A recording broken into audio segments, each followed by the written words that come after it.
In this video, I'm going to show you how to classify quadrilaterals based on their attributes. In the first example, the polygon has 4 sides and 4 angles, so the polygon is called a quadrilateral. Next, we'll look to see if there are any sets of parallel sides, and there is one set of parallel sides which we can see from the arrows on the top side and the bottom side.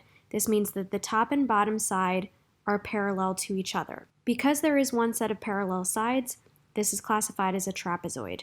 Because there's only one set of parallel sides, it is not a parallelogram, and therefore it is also not a rectangle, rhombus, or a square. In the second example, the polygon has 4 sides and 4 angles, so it's classified as a quadrilateral.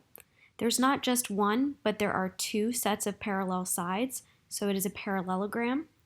There are 4 right angles, which makes this classified as a rectangle. There are also 4 congruent sides, which makes this classify as a rhombus, as well as a square. In the third and final example, we're going to take the polygon listed at the top of the slide, and we're going to list its attributes. A rectangle has 4 sides and 4 angles. It also has 2 pairs of parallel sides. And finally, it has 4 right angles. We're going to delete the last text box because we don't need it.